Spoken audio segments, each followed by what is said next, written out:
Inch'Allah, Rabbi, la grande famille, en espérant que vous allez bien. Donc aujourd'hui, on va essayer de continuer avec notre fameux quiz.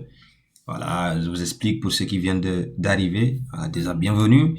Et du coup, l'idée c'est simple, à travers ce QR code que vous pouvez scanner ou au lien que je vais vous mettre en description, vous pouvez normalement, de façon gratuite, accéder à une plateforme où un professionnel en arabe vous explique des cours sous format vidéo suivant les tomes de Médine, ces fameux livres de Médine où on apprend l'arabe académique.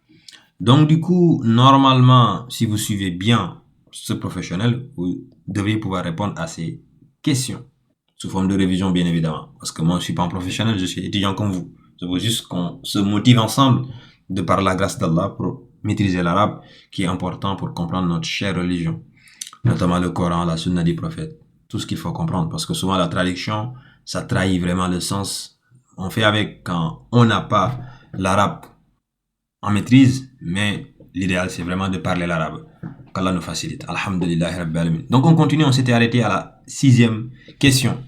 Comment le mot interrogatif ma est-il classé grammaticalement parlant dans les cours qu'on a vus tout simplement?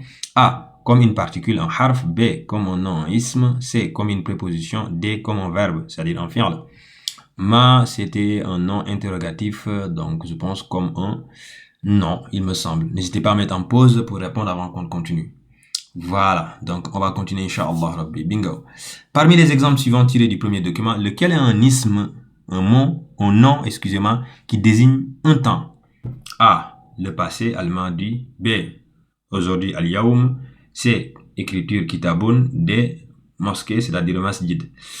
Bon, comme ça, je serais parti sur celui-là, mais non, pas du tout. Alhamdulillah, c'est le B, al-yaoum. Effectivement, c'est pas temps en termes de verbe, en termes de conjugaison, mais c'est temps en termes de temps, quoi. Aujourd'hui, demain, hier. Donc voilà, c'était le B, alhamdulillah. Donc du coup, on va essayer de continuer avec la dernière question du coup. Quelle est la différence fondamentale entre l'utilisation de man et ma? A. Man est une particule et ma un nom. B. Man est pour les objets proches et ma pour les objets lointains. C. Man est pour le singulier et ma pour le pluriel. D. Man est pour les êtres doués de raison et ma pour ceux qui ne le sont pas. Tiens. Voilà, j'ai pas utilisé l'indice, on va tester celui-là, ben, en pensant. Alhamdulillah, grâce à Allah, c'est la bonne réponse. Donc en attendant, on va s'arrêter là. Prenez bien soin de vous et à très bientôt, Inch'Allah Rabbi, avec une prochaine vidéo. Merci la famille.